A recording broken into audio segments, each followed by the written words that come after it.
আসসালামু আলাইকুম। চলুন দেখি কি রয়েছে এই ইংলিশ ক্লাসটিতে। এই অ্যাডভাইস এটি হচ্ছে সিঙ্গুলার নাউন। এর বাংলা অর্থ হচ্ছে উপদেশ।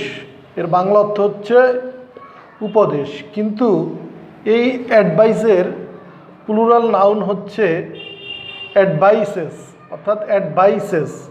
তাহলে এর বাংলা অর্থ হচ্ছে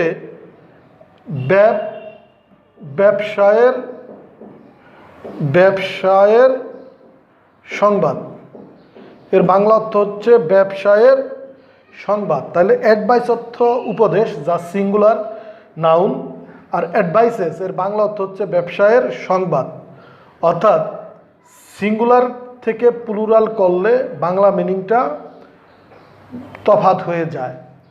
তো প্রিয় শিক্ষার্থীগণ, এই ইংলিশ ক্লাসটিতে আমি আপনাদের সামনে দেখাবো যে কিছু সিঙ্গুলার নাউন, যেই নাউনগুলোকে প্লুরাল করলে তার বাংলা অর্থ অন্যরকম হয়ে যায়। তাহলে চলুন দেখি সেই সিঙ্গুলার নাউনগুলো ও প্লুরাল নাউনগুলো, যাদের বাংলা অর্থ ভিন্নতা রয়েছে। তো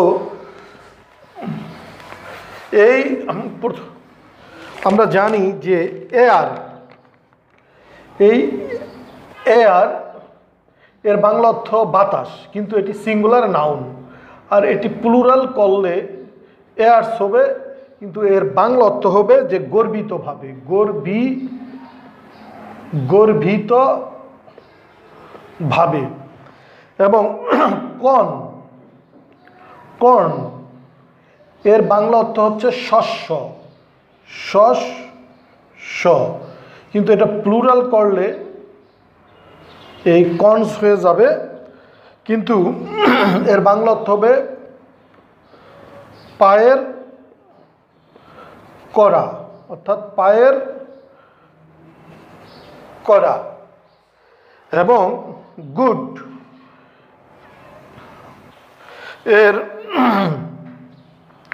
যেমন আয়রন,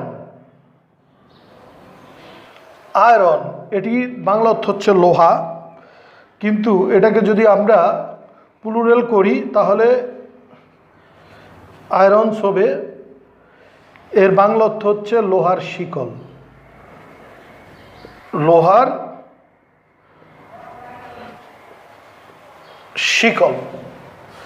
এবং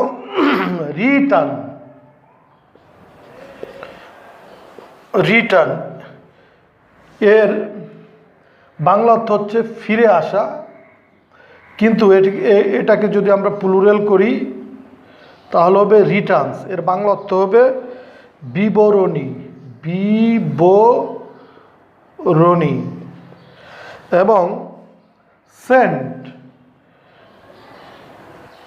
এর বাংলা অর্থ হচ্ছে বালু, এবং এটি সিঙ্গুলার। এটাকে যদি আমরা প্লুরাল করি তাহলে হবে সেন্টস, অর্থাৎ বালুময়